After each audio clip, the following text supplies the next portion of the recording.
भी कोई स्क्रीन भी विजिबल होगी एक जरा।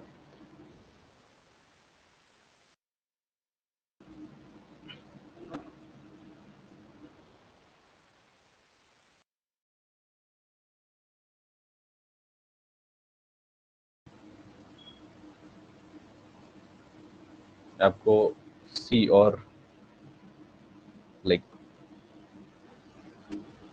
जो बोल रहा हूँ आपको आवाज आ रही होगी। सभी लोग एक बार प्लीज कंफर्म करिएगा, then we will start our topic today. I think सभी लोग जुड़ गए हैं।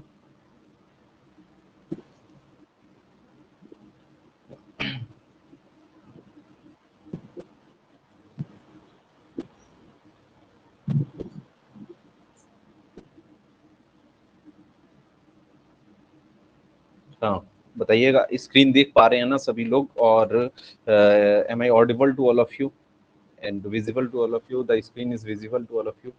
I'm writing on this screen. Like, if you guys are not like able to see the screen, then please reply me. We have our first session, और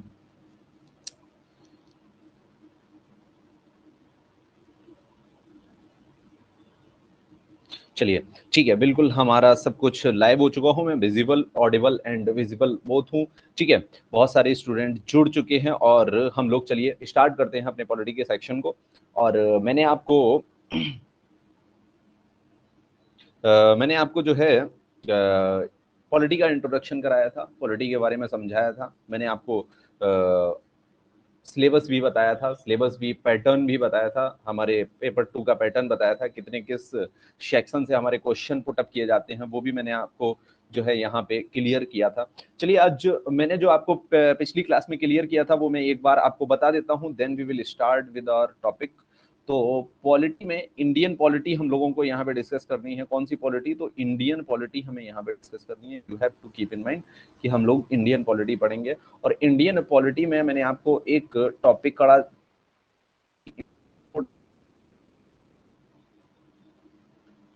to Indian polity, ये हम लोगों ने टॉपिक कंप्लीट पिछली class में polity का introduction complete किया था। और इसके बाद मैंने आपका एक नेक्स्ट टॉपिक जो है स्टार्ट किया था। नेक्स्ट टॉपिक आपका स्टार्ट किया था, क्या स्टार्ट किया था? तो हम लोगों ने पार्ट्स ऑफ कॉन्स्टिट्यूशन को स्टार्ट कर दिया था। क्या स्टार्ट कर दिया था? पार्ट्स ऑफ कॉन्स्टिट्यूशन आप स्टार्ट कर दिया था। तो 1 से लेके पार्ट्स हमने देख लिए थे। पार्ट्स ऑफ कॉन्स्टिट्यूशन वाला चैप्टर है आपका, ये सारे के सारे कि आप नॉर्मल बुक में अपने चैप्टर्स देखते हो, ऐसे ही कॉन्स्टिट्यूशन नामक किताब में आपके पार्ट्स हैं। मैं ये ऑल टोटल पार्ट्स आपको कराऊंगा, ऑल टोटल पार्ट्स कंप्लीट कराऊंगा। पार्ट्स को करने के बाद आपका बेसिक डेवलप हो जाएगा। क्या डेवलप हो जाएगा? बेसिक अंडरस्टैंडिंग होने के बाद हम लोग वो पार्ट्स को कंप्लीट करेंगे, उन पार्ट्स को कंप्लीट करेंगे एग्जाम पॉइंट ऑफ व्यू से। वही एग्जाम पॉइंट ऑफ व्यू से जो इंपॉर्टेंट रहेंगे वो करेंगे, कंप्लीट करेंगे। ठीक है, तो चलिए स्टार्ट करते हैं हम अपने सेशन को। और आई थिंक सभी लोग जुड़ चुके हैं, हम लोग स्टार्ट कर सकते हैं। चलिए देखिएगा, तो पार्ट 8 तक we have completed till part 8। Now part 9 की बारी आती है। पार्ट 9 की बारी आती है।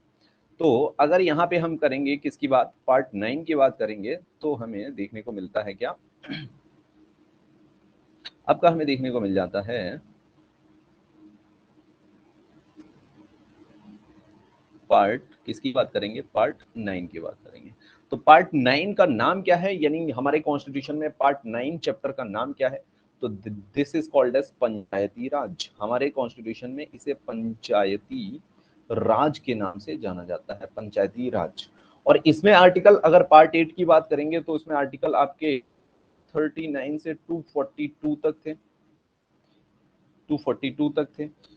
और पार्ट 9 की बात करेंगे तो पंचायती राज में आपके आर्टिकल्स कहां से कहां तक आ जाएंगे? तो 240 से लेके 43 ओ तक आर्टिकल्स यहाँ पे पंचायती राज में आपके आ जाएंगे।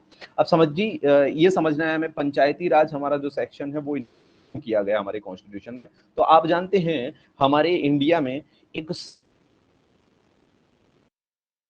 फॉर्म होती है, सेंट्रल लेवल गवर्नमेंट होती है, दूसरी हमारी कौन सी गवर्नमेंट होती है? स्टेट गवर्नमेंट होती है। और 1992 के बाद,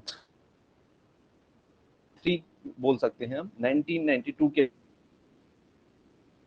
गवर्नमेंट भी हमारे यहाँ फॉर्म होने लगी। क्या, कौन सी government? Local self government. Local self government में 2 आते हैं। एक आता है आपका पंचायती राज, जो कि विलेज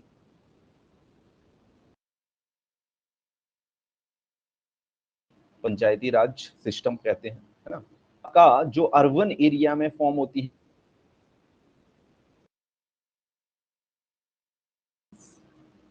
म्युनिसिपल,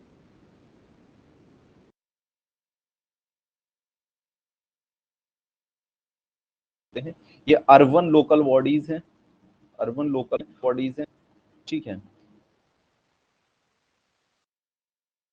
लोकल बॉडीज हैं, बॉडीज पंचायती राज, रूरल लोकल।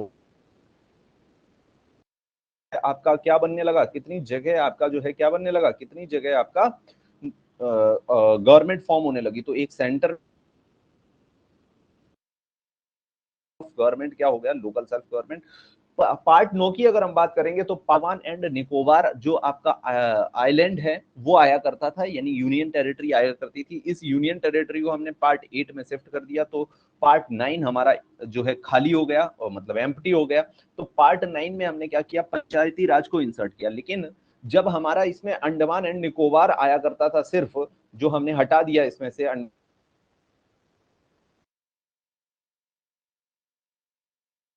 जो हमारे कॉन्स्टिट्यूशन में था वो सिर्फ एक था। पंचायती राज इसमें इंसर्ट किया पार्ट 9 में, तो एक आर्टिकल, एक biggest form of like bundle form of, ये आपके बंडल फॉर्म ऑफ लॉज चाहिए, यानी बहुत सारे इसमें आर्टिकल्स चाहिए, तभी पंचायती राज को पूरा का पूरा हम डिफाइन कर सकते हैं और पार्ट 9 में डाल सकते हैं। किया जो आर्टिकल अंडमान एंड निकोबार को मिला हुआ था 243, उसे ही मैंने एक्सटेंड कर दिया 243A, 243V, 243C, इस तरह से मैंने आगे बहुत सारे आर्टिकल्स कर दिए। तो कहां तक किए, 243 से लेके 240A कहां। आई थिंक आपको ये यहाँ पे समझ आ गया होगा। क्या मैंने समझाया, आपको बताया है कि पार्ट 9 में हमारे कॉन्स्टिट्यूशन में क्या डला हुआ है, तो पंचायती राज डला हुआ चैप्टर है, यानी पार्ट है या भाग है या यूनिट है हमारे कॉन्स्टिट्यूशन की। पार्ट 9 जो है हमारा पंचायती राज है, चैप्टर का नाम 243 ओ तक हमारे जो आर्टिकल्स हैं वो किससे रिलेटेड हो जाते हैं, पंचायती राज से रिलेटेड। नेक्स्ट यहाँ पे देखते हैं, तो पंचायती राज के ही नीचे है, पंचायती राज के ही नेक्स्ट वाले जो है पार्ट में हमने क्या डाला हुआ है, तो हमने पंचायती राज के ही नेक्स्ट पार्ट में हमने डाला हुआ है आपका क्या, तो पार्ट 9V, सॉरी 9, तो पार्ट 9A में हमने डाल दिए हैं म्यूनिसिपैलिटीज, म्यूनिसिपैलिटीज। पार्ट 9A में हमने क्या इंसर्ट किया हुआ है, तो म्यूनिसिपैलिटीज इंसर्ट किए हुए हैं। आर्टिकल की अगर हम बात करेंगे तो आर्टिकल 243O पे वो एंड हुआ था, तो यहाँ पे हमने आर्टिकल इंसर्ट कर दिए 243P से लेके 2ZG, कहां तक, तो 243ZG तक जो है आपके इंसर्ट कहां पे, पार्ट 9A इंसर्ट किया। और पार्ट 9A के साथ साथ हमने क्या यहाँ पे इंसर्ट कर दिया, तो पार्ट 9A के साथ साथ हमने यहाँ पे म्यूनिसिपैलिटी इसमें डाल दी, म्यूनिसिपैलिटी डाल दी, ये लोकल बॉडीज डाल दी, यहाँ पे क्या इंसर्ट कर दिया, अर्बन बॉडीज को इंसर्ट कर दिया, अर्बन लोकल बॉडीज को इंसर्ट कर दिया। 9 था उसमें आर्टिकल 243O तक थे, तो इसमें भी मुझे आर्टिकल्स की नीड हुई, क्योंकि आर्टिकल्स के बिना तो कोई भी चैप्टर बेकार है। आर्टिकल्स ही तो वो कानून हैं, वो लॉज हैं, जिनके आधार पे आपकी कॉन्स्टिट्यूशन नामक बुक चलती है या बनी है। बिना उन लॉज के, बिना उन कानून के कॉन्स्टिट्यूशन का कोई मीनिंग नहीं रह जाएगा। तो उन्हें ही, उन कॉन्स्टिट्यूशन के लॉज को ही हम आर्टिकल्स बोलते हैं, ठीक है। जैसे आप आईपीसी, सीआरपीसी को सेक्शंस बोलते हैं या धाराएं बोलते हैं, हिंदी में सेक्शंस बोलते हैं, सेक्शन 302, सेक्शन 304, सेक्शन 540, इस तरह से आप बोलते हैं। तो ऐसे ही कॉन्स्टिट्यूशन में आपके आर्टिकल्स आ जाते हैं। इधर हमने क्या लिखे हैं, ये हमारे आर्टिकल्स हैं, ठीक। आर्टिकल्स हैं। जिसने भी जो अभी नया कोर्स परचेज किया है, जिसने भी हमारी वो वीडियोस नहीं देखी हैं जिसमें हमने डेमो दिए थे आपके, जहां से हमने पॉलिटी स्टार्ट की थी, वो जरूर देख लीजिएगा। और साथ में आप लोग जो भी जुड़े हुए हैं, आप लोगों को सीरियस होकर क्लास करनी है। जितना भी टाइम बचा है, इतने ही टाइम में हम लोगों को फोकस करके अपने एग्जाम को क्लियर करना है, और इसी बार करना है। You have to keep in mind, we have to clear our exam in that much of time of span. इसके बाद हम लोगों को इसे पढ़ने की नीड ना हो, आपको भी पढ़ने की नीड ना हो, मुझे भी पढ़ाने की नीड ना हो दोबारा से आपको, समझ रहे हैं? तो मेहनत करनी है, फुल फोकस होके काम करना है, क्लास को बंक नहीं करना है। कीप इन माइंड, एक भी क्लास आपको छोड़नी नहीं है, लाइव सेशन को अटेंड करना है। जहां पे आपको समझ में नहीं आए, you have to raise your query, आपको वहां पे अपने क्वेश्चंस को पूछना है। और इस जो हम लोगों का ये कोर्स लॉन्च हुआ है, इसको ज्यादा से ज्यादा लोगों को इससे फायदा पहुंचे, तो इसके लिए आपको क्या करना है, अपने फ्रेंड्स को भी बताना है कि एक नया कोर्स सर ने लॉन्च किया हुआ है, हमारे एप्लीकेशन पे भी लॉन्च है और वेबसाइट पे भी लॉन्च है। वहां पे जाके इस कोर्स का बेनिफिट जरूर लो, ठीक है? यहाँ पे आपको कोई भी इशू आता है, आप डायरेक्टली अपने क्वेश्चन को रेज कर सकते हैं, पूछ सकते हैं मुझसे, ठीक है? थ्रू चैट और थ्रू योर वॉइस, आप वॉइस मैसेज भी मुझे कर देखिए।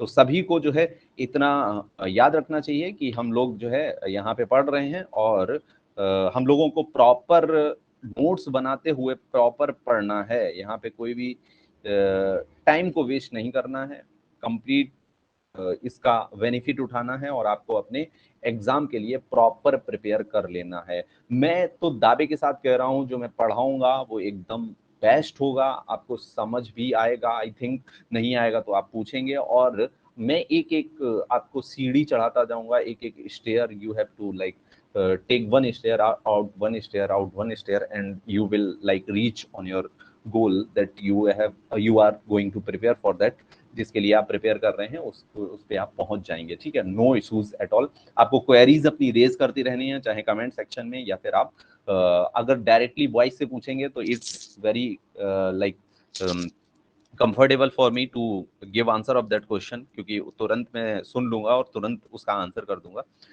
तो बाकी आपको नोट्स प्रॉपर प्रिपेयर करने हैं, और इसको करते जाना है, रिवीजन करना है, टाइम बिल्कुल भी वेस्ट नहीं करना है। टाइम बहुत कम हम लोगों के पास ऑलरेडी है, ठीक है? बाकी इसको शेयर कर देना है, हम लोगों के जो कोर्सेज लॉन्च हुए हैं उनको शेयर जरूर करना है आपको, ठीक? चलिएगा, देखिएगा पार्ट 9 ये हमारा म्यूनिसिपैलिटी से रिलेटेड है, बोलते हैं 243 पी से लेकर 243 जेड जी तक इसमें आर्टिकल्स आपके इंक्लूडेड रहते हैं। म्यूनिसिपैलिटीज जो है अर्बन लोकल बॉडीज हैं, इसमें मुझे आई थिंक एक्सप्लेन करने का कुछ नहीं है। मैं एक्सप्लेन वो चीजें बाद में करूंगा जो इन पार्ट्स के अंदर आएंगी, जो हमसे पूछी जाती हैं, और ये भी हमसे पूछे जाते हैं कि किस पार्ट का क्या नाम है। तो इसको भी आपको दिमाग में रखना चाहिए। चलिए अगले पार्ट पे चलते हैं। पार्ट 9A के ही नीचे हमने एक और पार्ट इंसर्ट किया जिसका नाम है part 9V। Part 9V insert किया, और इसका नाम है कोऑपरेटिव सोसाइटीज। क्या नाम है? Cooperative society. इसका नाम है कोऑपरेटिव सोसाइटी, और ये आपका आर्टिकल नंबर 243 जेड जी का 243 जेड एच से शुरू हो जाएगा, यानी इसको भी हमने ही क्या किया है, इसको भी 43 से ही आपका आगे एक्सटेंड किया हुआ है। इतनी बात यहां पे आपको ध्यान रखनी है। 243 जेड के आपका 243 जेड टी तक आपका ये रहता है। कोऑपरेटिव, यानी कोऑपरेटिव में यहाँ आता है एक दूसरे का सहयोग। तो जब हमारे यहाँ भारत में ब्रिटिशर्स जो है क्या करते थे कि कोई भी व्यक्ति अगर अपने घर में कोई भी जो है गृह उद्योग लगाता था, घर में कोई भी ट्रेड खोल लेता था छोटा सा, लाइक छोटा छोटा था अपने घर में, इन होम, ठीक है? इन होम, ठीक है? घर में अगर उसका जो घर में किया हुआ काम वो नहीं चलता था और उसका साथ जाता था, तो वो क्या करता था, वो ट्रेडर क्या करता था, वो ट्रेडर किसी भी बिजनेसमैन से, बड़े बिजनेसमैन से, या किसी भी आपके क्या लेने जाता था, मनी अमाउंट लेने जाता पाता था, अंग्रेजों को कभी कभी अंग्रेजों से भी लेने जाता था, पैसे नहीं चुका पाता था, नहीं वापस कर पाता था, तो जो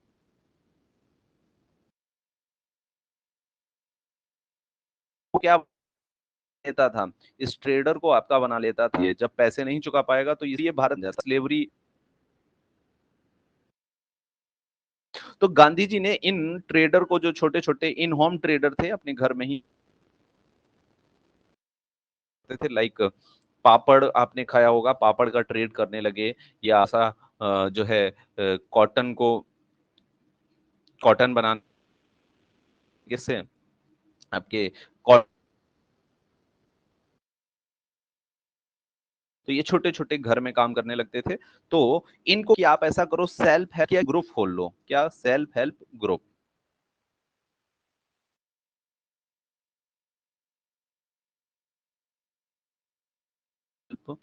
ग्रुप, सेल्फ हेल्प ग्रुप में क्या गांधी ने इनको सजेशन दिए,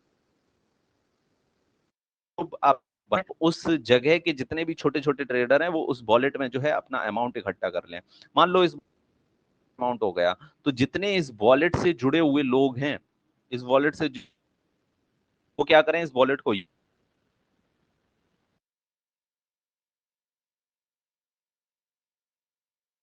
तो इस तरह से अपनी ही खुद हेल्प करेंगे। ठीक है, तो इसे बोला जाता है SHG, यानी सेल्फ हेल्प ग्रुप के ही सोसाइटी जो है बना दी गई है। कोऑपरेटिव सोसाइटी एक बड़ा इसका एक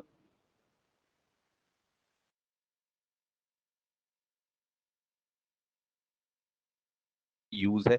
ये लार्ज गई है, सेल्फ हेल्प ग्रुप छोटे थे। कि कोऑपरेटिव सोसाइटी, सोसाइटी क्या करती है, एक दूसरे की मदद करने की कोशिश करती हैं, और साथ में कोऑपरेटिव सोसाइटी क्या करती हैं, ये सरकार से भी मदद लेती हैं, सरकार को भी मदद यहाँ पे प्रोवाइड करती हैं। यहाँ पे सभी को क्लियर होगी। Screen is visible and voice is Audible. Okay,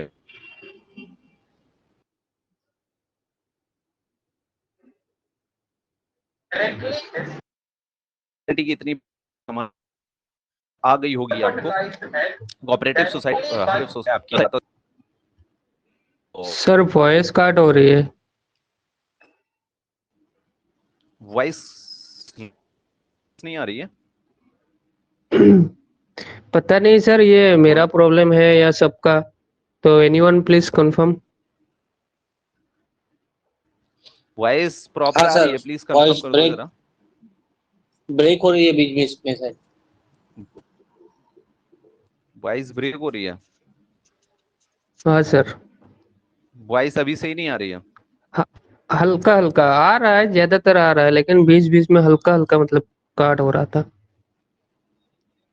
कभी कभी ब्रेक हो जा रहा है। Yes sir. स्टार्टिंग अभी में सही सही आ था रहा है सर, तो। लेकिन लास्ट लास्ट 2 मिनट में मतलब थोड़ा ज्यादा काट हो रहा था। स्टार्टिंग में ठीक ठाक था। अच्छा अच्छा, तो कहां से कट हुआ है, मैं वहां से दोबारा से एक्सप्लेन कर देता हूँ। सर ये जो कहां ब्रिटिशर्स से?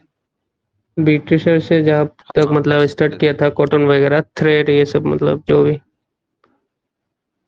ठीक है ठीक है, चलो मैं दोबारा से कर देता हूँ, दोबारा से पार्ट से समझा देता हूँ। अभी सही आ रही है ना आवाज? हाँ सर हाँ। अभी सही आ रही है, अभी भी कट हो रही है? अभी तो अभी आ जो रहा है बताया सर। वो तो आ रहा है सर, वो तो आ रहा है। अभी आ रहा है या अभी भी कट हो रहा है, प्लीज बताइए ना। अभी ठीक है सर। अब अभी ठीक है सर, ठीक है। अभी ठीक है। Okay sir. हाँ, तो पार्ट 9 भी हमारा जो है वो कोऑपरेटिव सोसाइटी है, पार्ट 9 भी।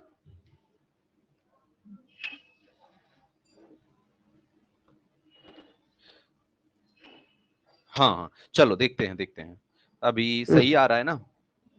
हाँ हाँ तो सर। पार्ट 9 भी हमारा कॉन्स्टिट्यूशन का जो है वो है कोऑपरेटिव सोसाइटी, जिसे बोलते हैं हम। ये 243 आपका ZH से लेके 3 में देखा जाता है, ZT तक आपका है। तो यहाँ पे अगर हम कोऑपरेटिव सोसाइटी की बात करेंगे तो इसमें क्या करने को बोला जाता है, इसमें कॉपरेशन, यानी एक कॉपरेशन की बात की जाती है। की जाती है। अब अगर कॉपरेशन की बात करेंगे तो ये कोऑपरेटिव सोसाइटी ये हमारे कॉन्स्टिट्यूशन में डाली क्यों गई, तो इसके अगर बैकग्राउंड की बात करेंगे तो ब्रिटिश में शासन कर रहे थे अंग्रेज। जब भारत में छोटे छोटे बहुत छोटे छोटे ट्रेडर्स भी हुआ करते थे, तो अपने घर में ट्रेड किया करते थे, अपने घरों में क्या कर लिया करते थे, छोटी छोटी फैक्ट्रियां खोल के उसमें ट्रेड कर लिया करते थे, जैसे कॉटन से थ्रेड बनाना, है ना, पापड़ बनाना। I think you guys are know what is papad. Papad बनाना अपने घर में, कॉटन से क्या बनाना, थ्रेड बनाना, ये सब किया करते थे ये लोग, ठीक है, छोटे ट्रेड थे ये। तो जो आपके जो ट्रेडर्स हुआ करते थे, जब अपने जो आपका इनका ट्रेड था इससे कुछ भी नहीं कमा पाते थे, जब इनको ये उनका पूरा का पूरा साल बेकार चला जाता था, तो ये क्या किया करते थे, ब्रिटिशर्स के पास जाया करते थे। ये किसके पास थे, ब्रिटिशर्स। इस इन दोनों से किसी के पास जाया करते थे, क्या तो करते थे, क्या लेने जाया करते थे, पैसे यानी मनी। अब जल भी जो प्रोडक्शन है वो इतना खराब रहा कि इन्हें फिर से कोई प्रॉफिट नहीं हुआ, तो क्या होता था कि ये वापस से ब्रिटिशर्स या लैंडर्स के पास पैसे लेने नहीं जाते थे, और ब्रिटिशर्स और लैंडर के पैसे वापस अगर नहीं करते थे तो क्या होता था कि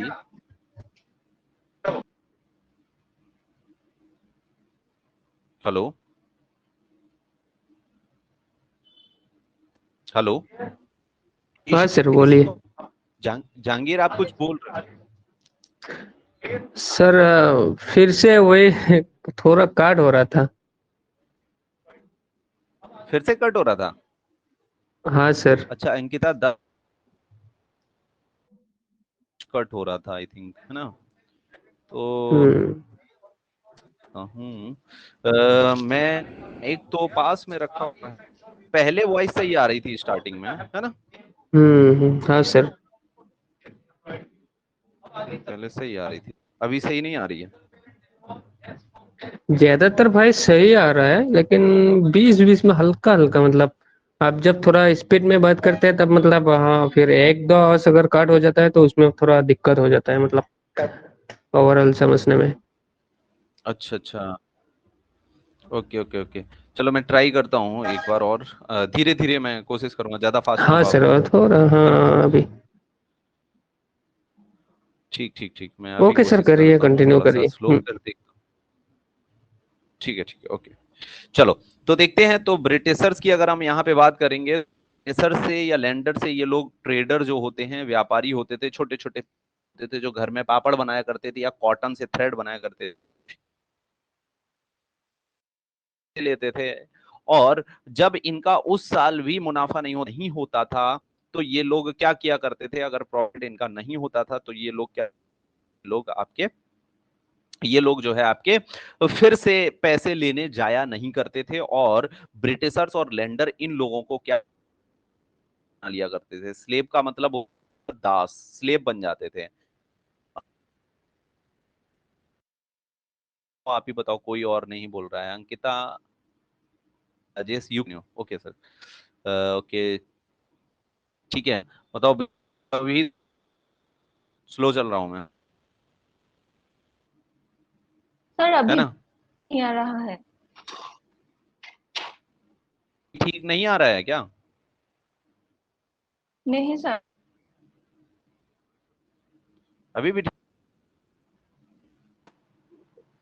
सर एक लाइन पे दो ओ, काट हो जाता है। सर ओ, बीच में से 2-3 वर्ड छूट चलो जाता मैं, है। अरे 3 वर्ड छूट जा रहा है तब तो दिक्कत है। तो चलो मैं सेकंड, एक सेकंड कोशिश करता हूँ, I am trying like just, मैं इधर ट्राई करता हूँ, अगर इधर हो जाता है तो ठीक है, वो भी मैं ट्राई कर रहा हूँ, एक सेकंड।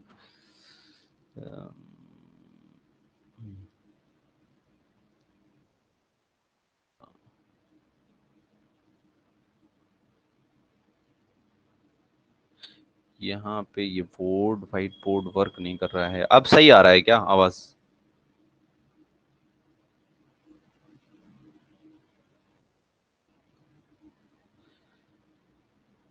बोलो। अंकिता बताओ, जी सर, अभी सही आ आ रहा है रहा है। आवाज? अभी जी आ रहा है सर। ना? हाँ ओके ओके ओके, आवाज तो आ रहा है, लेकिन बोर्ड पे मैं इस पे ये सही से प्रॉपर आई थिंक वर्क नहीं कर रहा है, प्रॉपर आ ही नहीं रहा है इस पे बहुत हल्के हल्के से लिखना पड़ेगा। पार्ट 9 बी, ये बोर्ड वाइट बोर्ड नहीं वर्क कर रहा है प्रॉपरली, तो मैं उधर लिख देता हूं और इधर फिर एक्सप्लेन कर दूंगा, ऐसा कर लेते हैं हम लोग, है ना? फिर मैं इसे ट्राई करता हूं, फिर इसे कर दूंगा, ओके? ठीक है सर। है ना? तो हाँ बिल्कुल, चलो। एग्जिट वाइट बोर्ड, हाँ। अब मेरी आवाज आ रही है ना आप लोगों तक, है ना? Hello, yes sir, yes sir. आ रही है ना? ठीक ठीक, okay yes sir. Okay okay okay okay, ठीक है, थैंक यू। चलो देखो, मैं यहाँ पे ही मैं उधर आई थिंक आपको मतलब ये ले जो है यहाँ पे पार्ट 9 भी विजिबल है, बोलिए ना प्लीज। हेलो, ये विजिबल है हाँ मैं जो सर, बोर्ड पे लिख रहा हूँ? हाँ ठीक है। स्क्रीन डेस्कटॉप का स्क्रीन आ रहा है सर। डेस्कटॉप का स्क्रीन आ रहा है ना, मतलब विजिबल, ये विजिबल हो लिख रहा हूँ यहाँ पे। चलो ठीक है, ठीक है, मुझे बार बार शेयरिंग करना पड़ेगा, चलो ठीक है, कोई नहीं। तो अब अभी आवाज आ रही है ना मेरी? अभी यस बिल्कुल सर। फिक्स आवाज आ रही है, चलिए सुनिएगा। तो पार्ट 9 वी की, हाँ पार्ट 9 वी की अगर हम लोग यहाँ पे बात करेंगे तो पार्ट 9 वी जो है आपका वो कोऑपरेटिव सोसाइटी है। कोऑपरेटिव सोसाइटी आपका सेल्फ हेल्प ग्रुप का ही एक बड़ा रूप मान सकते हैं, या बड़ा सा आपका उसी का एक बड़ा सा पार्ट मान सकते हैं। सेल्फ हेल्प ग्रुप छोटे छोटे ग्रुप बना लिए जाते थे एक दूसरे की मदद करने के लिए, यानी कुछ लोग इकट्ठे होके एक सेल्फ हेल्प ग्रुप जो है ओपन कर लिया करते थे, और जो सेल्फ हेल्प ग्रुप ओपन किया करते थे कुछ लोग इकट्ठे होके, वो उस सेल्फ हेल्प ग्रुप में सभी लोग कुछ कुछ पैसे डाल दिया करते थे। जैसे हर किसी ने मान लो 100 रुपीज एक जगह इकट्ठे कर लिए, और किसी को भी उस ग्रुप में अगर प्रॉब्लम हुआ करती थी, तो सेल्फ उसी ग्रुप में से जितना भी पैसा इकट्ठा होता था वो लोग यूज कर लिया करते थे। तो इस तरह के सेल्फ हेल्प ग्रुप को बनाने का आइडिया किसने दिया? तो गांधी जी ने सभी से कहा भाई इस तरह से सेल्फ हेल्प ग्रुप आप बनाओ, और उसी का आज बड़ा कैटेगरी हमें देखने को मिलता है जिसे हम बोलते हैं कोऑपरेटिव सोसाइटी। ठीक है, तो कोऑपरेटिव सोसाइटी भी क्या करता है? ये कॉपरेशन प्रोवाइड करता है आपका हर जो है डिपार्टमेंट में। जैसे कोऑपरेटिव बैंक्स होती हैं, वो भी कोशिश करती हैं फार्मर्स को कोऑपरेट करने की, और कोऑपरेटिव सोसाइटीज होती हैं, फर्टिलाइजर्स की कोऑपरेटिव सोसाइटी होती हैं, बहुत सारी डेयरीज जो होती हैं, जो एनिमल हस्बेंड्री से रिलेटेड डेयरीज होती हैं, वो भी कोऑपरेटिव सोसाइटी में आपकी आने लगी हैं, उनके भी कोऑपरेटिव फॉर्म होने लगे हैं, तो उसमें भी सरकार क्या करती है? हेल्प कर देती है, मदद कर देती है। ठीक है, तो इस तरह कोऑपरेटिव सोसाइटी को आपका कॉन्स्टिट्यूशनल प्रोविजन यहां पे बना दिया गया, कोऑपरेटिव सोसाइटी को कॉन्स्टिट्यूशनल आपका स्टेटस प्रोवाइड कर दिया गया। कौन से पार्ट में कोऑपरेटिव सोसाइटी आपकी आती है? तो part 9 V of our constitution जो है वो कोऑपरेटिव सोसाइटी से रिलेटेड है। और अगर हम यहाँ पे आर्टिकल्स की बात करेंगे तो कोऑपरेटिव सोसाइटी से रिलेटेड आपके आर्टिकल्स हो जाएंगे आर्टिकल नंबर 243 जेड एच से लेके 243 जेड टी तक। ओके, समझ में आया ये? बताओ भाई, कोई इशू है यहां तक? बोलो भाई, बोलना है सभी को, मैं आगे नहीं बढ़ने वाला, वरना समझ लो, जल्दी बताओ। हाँ सर, समझ में आ गया। 9 वी अब तो समझ में आया? अभी तो आवाज नहीं कटी ना? वॉइस नहीं नहीं गई? सर, अभी सही से आवाज आ रही था, ओके आ ओके, रहा था मतलब। तो मैं लिख उधर दूंगा मैं, और फिर इधर मैं आपको स्क्रीन शेयर ऑफ करके बता दूंगा। ठीक है अंकिता, बताओ भाई, कोई इशू आया आपको? नहीं नहीं सर, समझ में आया। अभी आ गया ना? जी सर।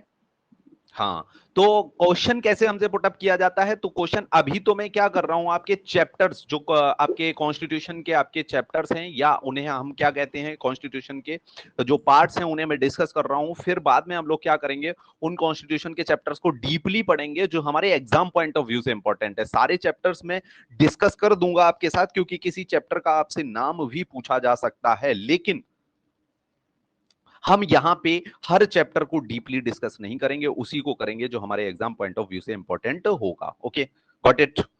चलो आगे हम मूव करते हैं, आगे हम चीजों को देख। पार्ट 9 वीक बाद हम कॉन्स्टिट्यूशन में आता है पार्ट 9, पार्ट 10। पार्ट 10, इस पार्ट का नाम है शेड्यूल्ड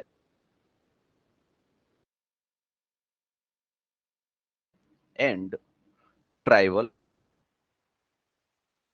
एरियाज। शेड्यूल्ड एंड इस पार्ट का इस चैप्टर का नाम है, और ये तो 244 से लेकर 244 ए, ये दो आर्टिकल्स आते हैं। जहां भी आर्टिकल के पीछे आपका ABCD लिखा हो, या पार्ट के पीछे ABCD लिखा हो, समझ लो ये कॉन्स्टिट्यूशन में बाद में जोड़ा गया है। ठीक है, आवाज आ रही है मेरी? आपको बताते रहना पड़ेगा, ये थोड़ा इश्यू है। ठीक है, आवाज आ रही है, सभी को समझ में आया? हाँ, हाँ अभी सर, स्क्रीन शेयर मैं कर अभी रहा आ था, रहा। अभी आवाज आ रही थी, अभी आ रहा है। मैंने पार्ट 10 हाँ आपको हाँ सर। बताया, क्या नाम इनके है? साथ आ रहा। पार्ट 10 का नाम क्या है, बताओ भाई। What is the name of scheduled part and 10 of our tribal areas. Constitution? Definitely, बहुत शानदार। और कोई क्यों नहीं बोल रहा है? सभी लोग बोलो, एकदम कॉपरेट करके पढ़ो और अच्छे से समझो चीजों को। शेड्यूल्ड एंड ट्राइबल एरियाज, बिल्कुल। आर्टिकल की अगर हम बात करेंगे तो आपका 244 और 244 ए, दो आर्टिकल आते हैं। अच्युत आप बताओ, क्या आवाज आ रहा है, समझ में आ रहा है? जल्दी बताओ। आपको बोलना पड़ रहा है, बोलने के लिए बोलो, क्या इशू है बोलने में?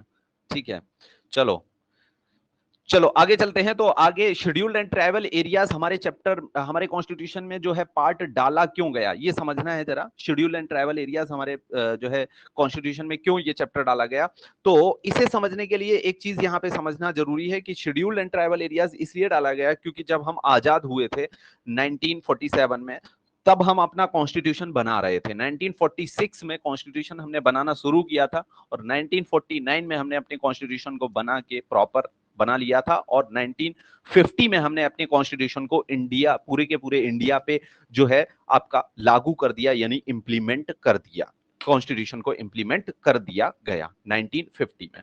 तो जब हम कॉन्स्टिट्यूशन बना रहे थे तो हमारे सामने एक कंडीशन, एक आपका चैलेंज आया कि जो ट्राइबल पीपल हैं, जो अब फॉरेस्ट से बहुत ज्यादा लव है, उन्हें प्यार करते हैं फॉरेस्ट से, तो वो फॉरेस्ट में रहना चाहते हैं। तो क्या करें, हम उन्हें फॉरेस्ट से जो है आपके मेन स्ट्रीम में लेके कैसे आए, फॉरेस्ट से उनको मेन स्ट्रीम में कैसे लेके आए, मेन स्ट्रीम में लाना चाहिए फॉरेस्ट से, या उनको उनकी जो है कंडीशन पे हम लोगों को छोड़ देना चाहिए, उनकी कंडीशन पे छोड़ दूं, और क्या करूं कि उनकी कंडीशन पे छोड़ने के बाद मैं क्या करूं, जब वो आना चाहे तब मेन स्ट्रीम में आ जाए। मेन स्ट्रीम का मतलब है कि वो पढ़ें लिखें, अच्छे से रहें, ये सब काम मेन स्ट्रीम में होता है, और वो अपने वन में यानी फॉरेस्ट में रहें, वहीं उसी से प्यार करें, वहीं रहें, अपने कल्चर को एंजॉय करें, वहीं रहें, वो उनका अपना कल्चर हो गया, वो मेन स्ट्रीम नहीं है।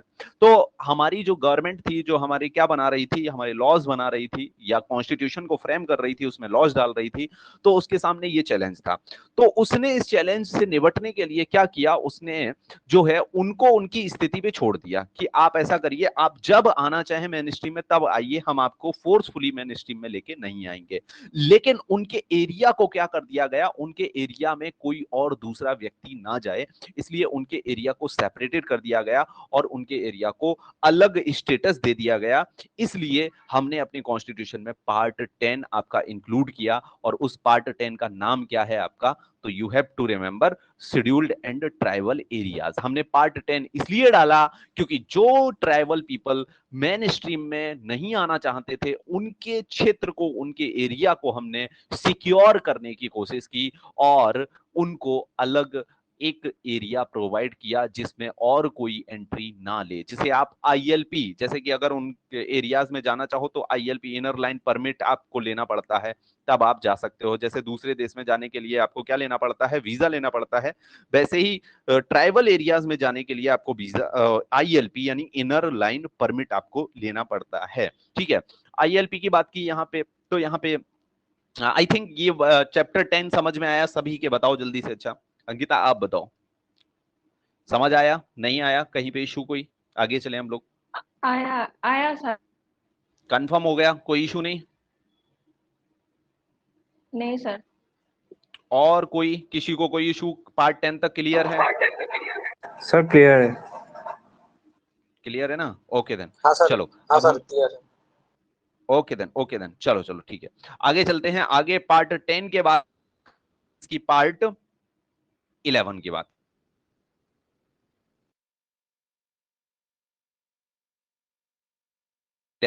करते हैं। तो पार्ट 11 में यूनियन एंड और स्टेट गवर्नमेंट में कैसे रिलेशन रहेंगे ये बताया गया है। और इसका आर्टिकल आपका शुरू होता है किससे, 245 से लेके 263 तक चलता है आर्टिकल।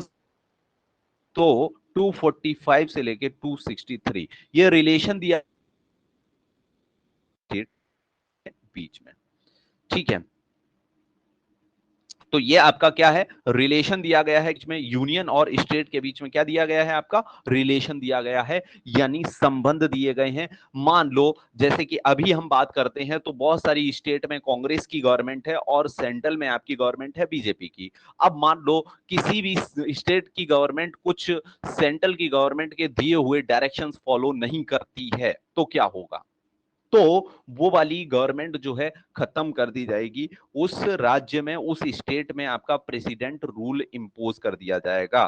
तो कहने का मतलब है जो स्टेट और यूनियन के रिलेशन हैं ये खराब ना हो, वो कायदे से चलने चाहिए। यानी जो स्टेट है उसे कम पावर दी गई है, जो यूनियन है यानी सेंट्रल गवर्नमेंट है उसे ज्यादा पावर दी गई है। तो इस तरह से सेंट्रल गवर्नमेंट और स्टेट गवर्नमेंट में कोई झगड़ा ना हो, कोई फाइट ना हो, इसके लिए हमने दोनों के रिलेशंस को कवर अप कर दिया है। कोई भी आपस में लड़ेगा झगड़ेगा नहीं, ये हमने बताया है। कौन से आपके कॉन्स्टिट्यूशन के पार्ट में हमने रिलेशंस दिए हैं, बताओ जरा, नाम बताओ। अंकिता अच्छे से रिस्पॉन्ड कर रही है, हाँ और कोई बताओ।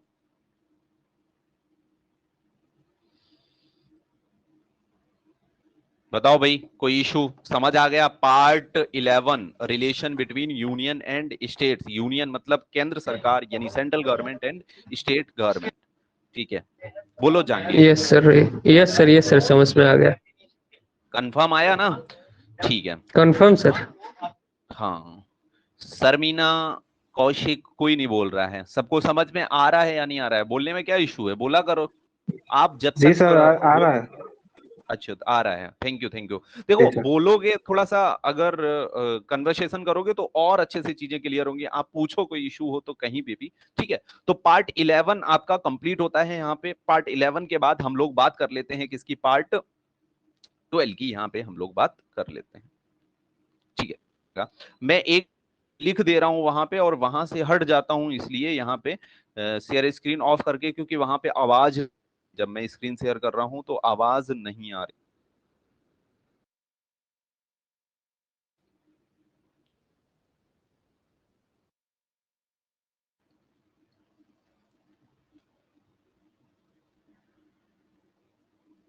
पार्ट 12 की हम लोग बात करते हैं, पार्ट्स ऑफ कॉन्स्टिट्यूशन में हम लोग पार्ट 12 की अगर बात करेंगे तो इसके, इसमें है आपका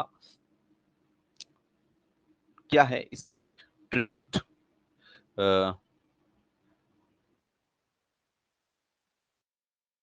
कर देता हूं, दैट इज, ओके ठीक ठीक ठीक ओके। चलो पार्ट 12 की बात करें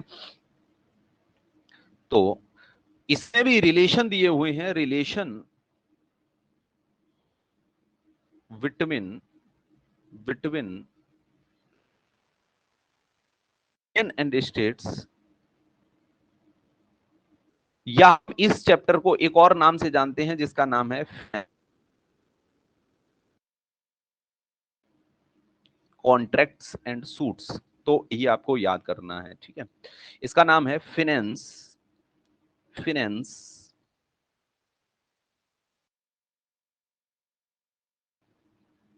कॉन्ट्रैक्ट, कॉन्ट्रैक्ट, कॉन्ट्रैक्ट,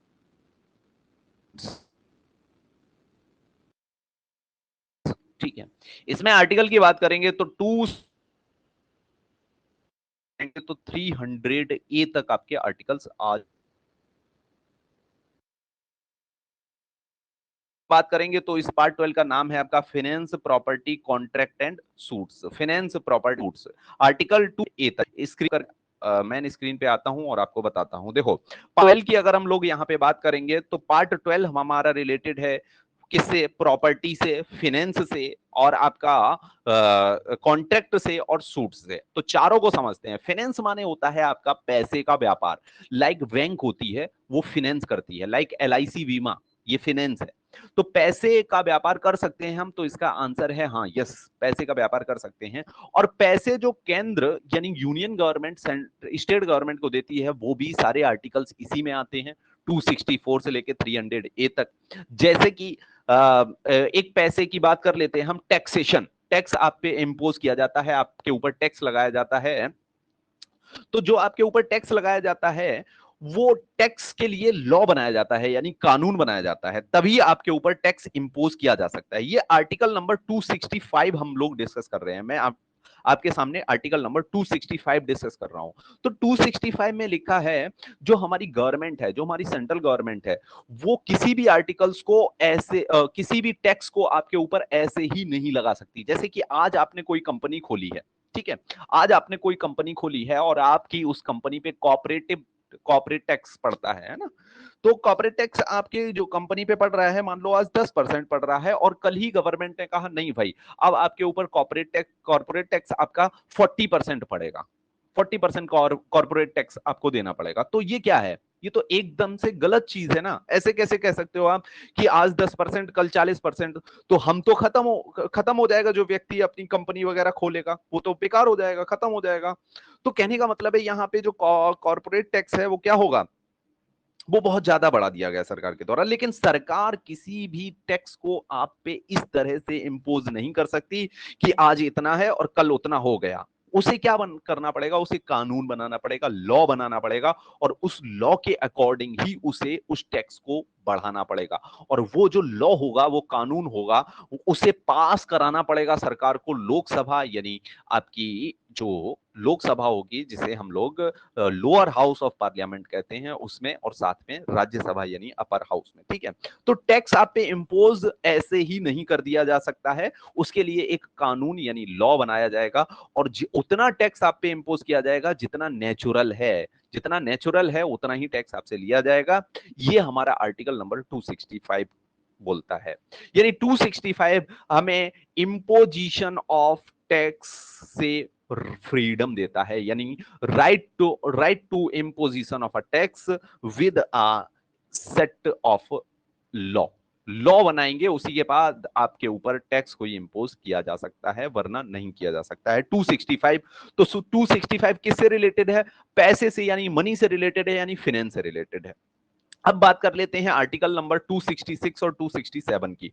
मैं दो चार आर्टिकल इसलिए एक्सप्लेन कर दे रहा हूं कि आपको चैप्टर का नाम समझ में आए, क्यों हमारे कॉन्स्टिट्यूशन में ये वाला पार्ट डाला गया है।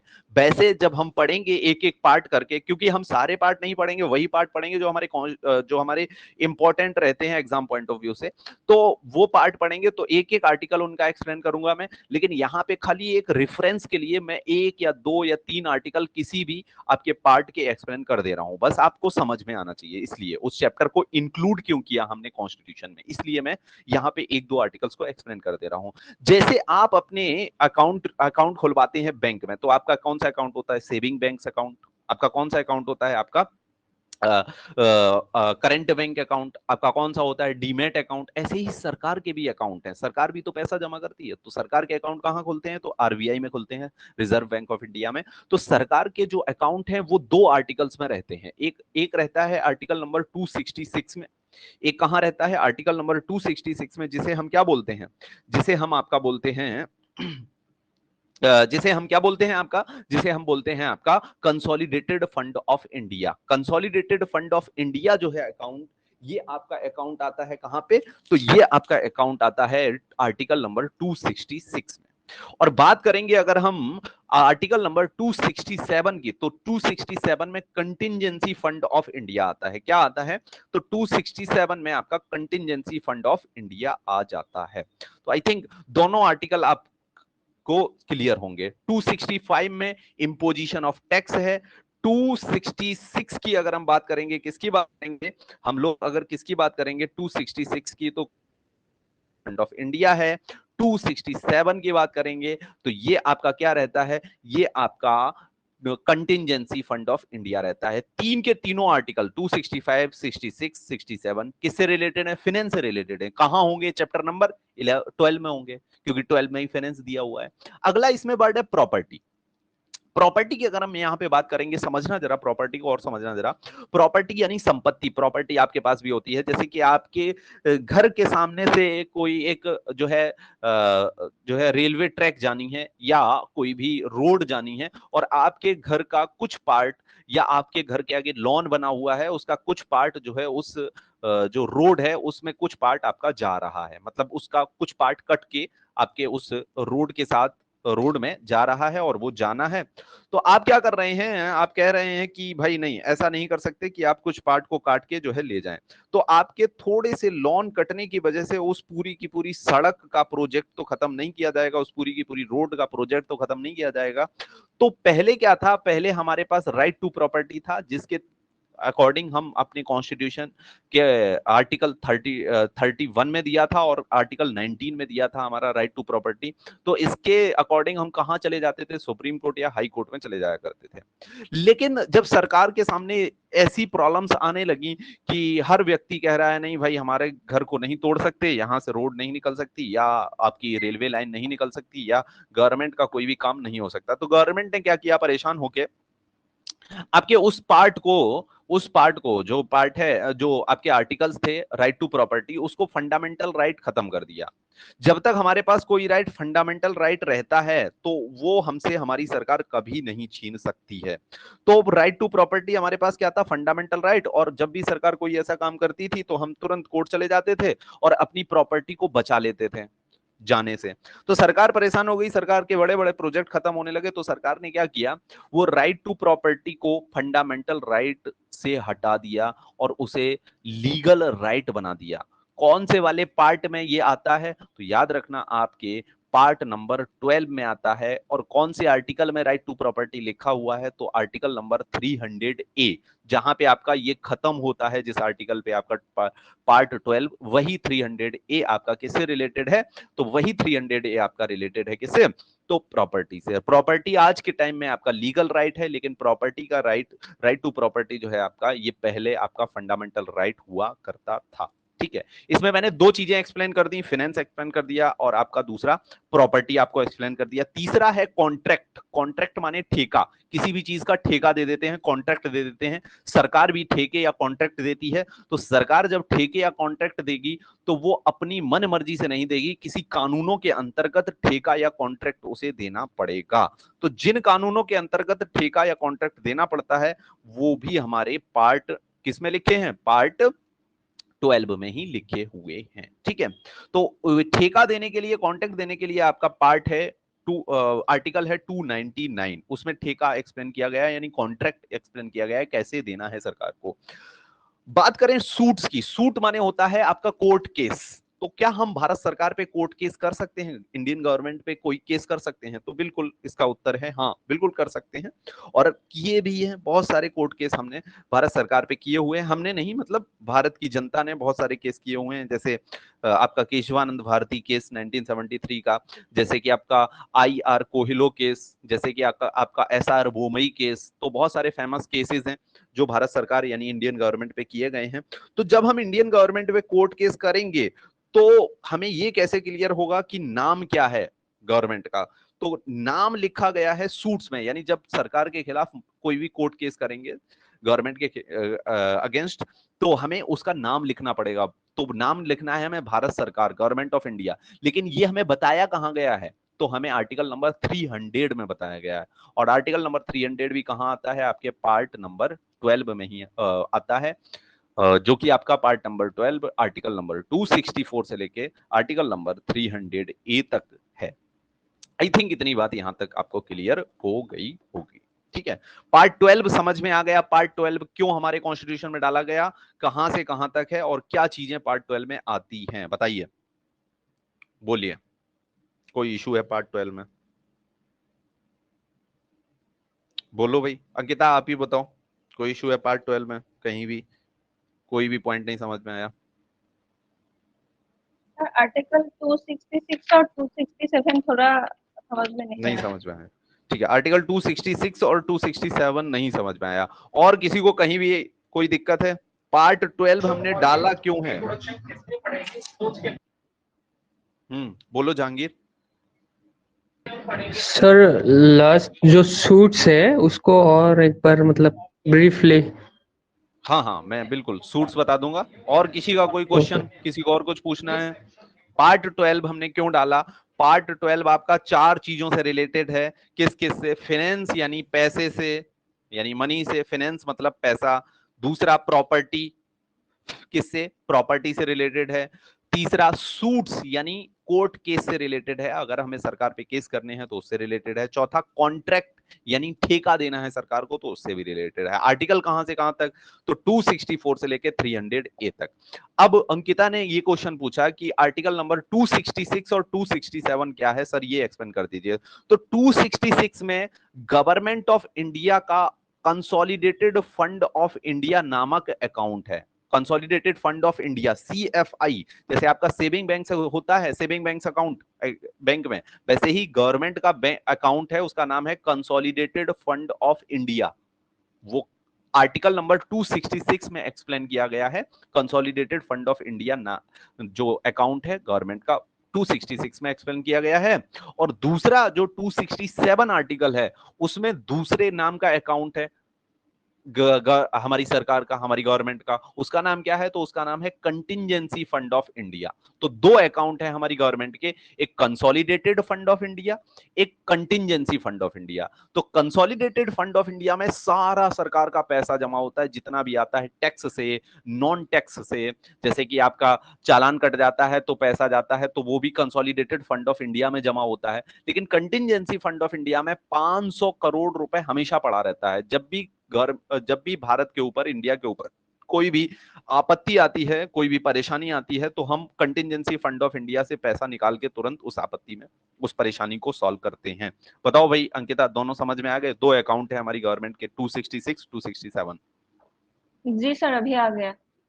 कंफर्म। अच्छा जहांगीर, आप पूछ रहे थे सूट्स के बारे में। सूट मतलब कोर्ट केस, यानी सरकार के खिलाफ क्या करना है हमें? कोर्ट केस करना है, उसे ही सूट्स बोलते हैं। ठीक है, सूट्स बोलते हैं। तो कोर्ट केस अगर सरकार के खिलाफ करना है, तो आपको अगर नाम ही नहीं पता है सरकार का, तो कैसे करोगे? ठीक है, तो उसमें बताया गया है, सूट्स में जो आर्टिकल नंबर 299 है, उसमें बताया गया है कि सरकार के खिलाफ कोर्ट केस करने हैं तो सरकार का नाम क्या होगा वहां पे, है ना? इस तरह की चीजें एक्सप्लेन की गई हैं। यानी सरकार पे अगर हमें कोर्ट केस करना है तो उसका प्रोसेस क्या होगा। ठीक है, और सरकार को किसी भी व्यक्ति के द्वारा किए गए कोर्ट केस से कैसे निपटना है, कैसे उसे सॉल्व करना है मैटर को, वो भी आपका कौन से आर्टिकल में लिखा गया है? तो 299। ठीक है, बताओ भाई जहांगीर, और कोई इशू इसमें? सर ये सूट ओके सर। सूट मतलब जैसे आप भारत सरकार से गुस्सा हो, ठीक है, आपने कोई भी प्रॉब्लम है, आपको इशू है, और आपको जो है गवर्नमेंट पे क्या करना है? कोर्ट केस करना है, तो उसे ही सूट्स बोल देते हैं, सूट, SUIT। ठीक है, तो आर्टिकल ये हाँ, आर्टिकल 300 होगा ना सर ये, या 299? अच्छा, सूट्स का आर्टिकल, अच्छा मैं उल्टा बता गया क्या, ये बोल रहे हो? अच्छा, हाँ बिल्कुल बिल्कुल, ठीक, सही कह रहे हो। सूट्स का आर्टिकल आपका हो जाएगा 300 और कॉन्ट्रैक्ट्स का आर्टिकल हो जाएगा आपका 299। हाँ बिल्कुल ठीक, 299। Sorry, yes yes. सॉरी, ठीक, बिल्कुल। ये थोड़ा मिस्टेक हो गया। बताओ भाई अच्युत, कोई इशू है आपको? जी नहीं सर। सारा समझ में आया? हाँ जी। ओके, और किसी को? हेमंत, अनिर्वन, बोलो, कोई इशू? बताओ भाई। नहीं सर, नहीं सर। Okay okay. कौशिक, आपको कोई इशू?